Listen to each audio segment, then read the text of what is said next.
It's Tuesday morning now. Last night was a rough one. So as you saw, Prince wasn't doing too good and ultimately had to be euthanized. So it was it was not a good evening. Now he's still laying right over here.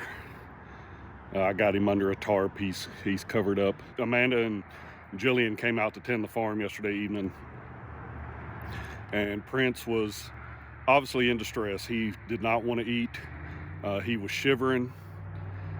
He just wasn't himself. So we call the vet, and the vet comes out, and she has seen Prince before. She's the one that dealt with him last year when he had the colic, and we thought we were going to lose him then. Now, granted, Prince is almost a 31-year-old horse, so he's got some years on him. So she come out, she looked him over. Now, his heart rate should have been around 40 beats per minute, and it was in the 90 to 100 beats per minute range. And apparently that is a very, very bad sign, especially when you have an old horse. So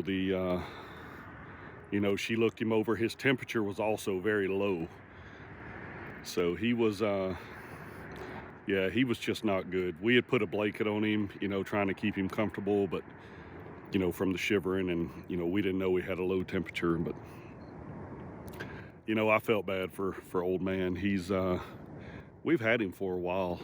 So Prince kind of got us started on this farming venture in a roundabout way. Clara was very little, and she was taking horse riding lessons, and her dream was to have a horse. She wanted a unicorn as well, but she wanted a house with a barn so she could keep her horse close by and spend a lot of time with it. And we ended up coming across Prince.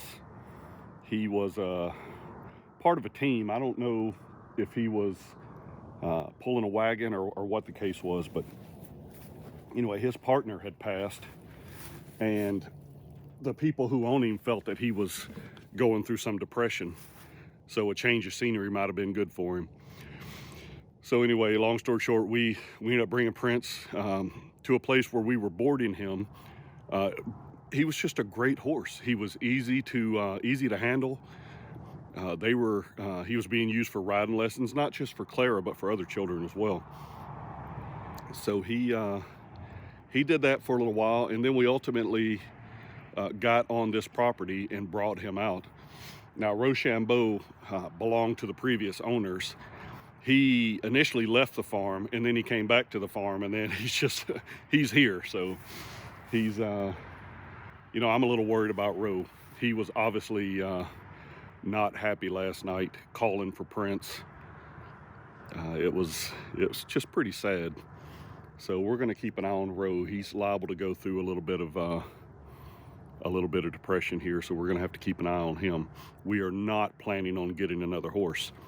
Now, we had Prince here for a while on his own, and he bonded with some of the pigs. So we'll see how Ro does over the coming days and weeks, and just keep an eye on him. But anyway, Clara wanted the house with the barn, and I'm like, if we're getting a house and a barn, we might as well do some, I was urban homesteading at the time. We were raising chickens, and we had a gorgeous little garden that we were producing actually a pretty good bit of produce from. So, I was all about getting a bigger piece of property. Wanted the bigger garden, wanted to do a little bit more with livestock. Anyway, ultimately we got here, and Prince had a lot to do with that. He was a good horse. He was just an old man, really barn sour in his later years. All he wanted to do was get fed and hang out at the barn. But he had done his piece, and we told the folks when we took him that we would ensure that he lived his best life until the end. And I think we accomplished that. I mean,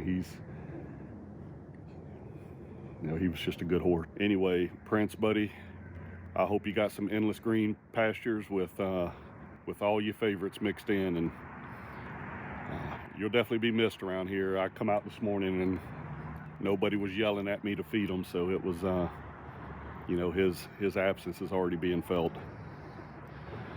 So moving on from that now, we got a gentleman coming out here in a little while who's going to help us get Prince buried. Yeah, we're going to get a hole dug. We're going to get him squared away. And then, you know, as bad as I hate to say it, life goes on, and we'll continue to take the, you know, the best care of the animals as we can. You know, there were a lot of tears shed last night, and you know, I can't help but feel for my girls. And but you know, they accepted that it was his time. And if you would have seen him, I felt so bad for him. He went down 3 times before the vet got here, but he was just so unsteady on his hooves. He was obviously, yeah, poor guy. Doesn't matter now. It's done, but he will be missed. Anyway, out here checking on Ro. What's up, buddy? Getting you some sunshine? So he seems to have completely recovered from his choke. He needs to be brushed. So the reason he was so dirty in the last video is, we need to clean his eyes up too, is we had the blankets on him. Anytime you put anytime we put the blankets on these guys and take them off, they come right out here and find a spot to start rolling around. What a night. Yeah, we're gonna keep an eye on this guy. Well, I guess that closes a chapter here on the farm. Our first horse, and yeah, just kind of sad.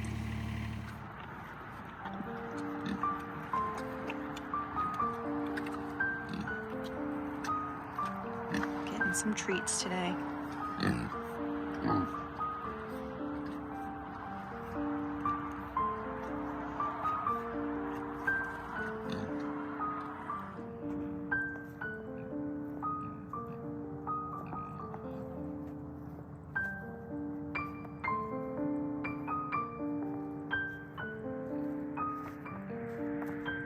A little company, buddy.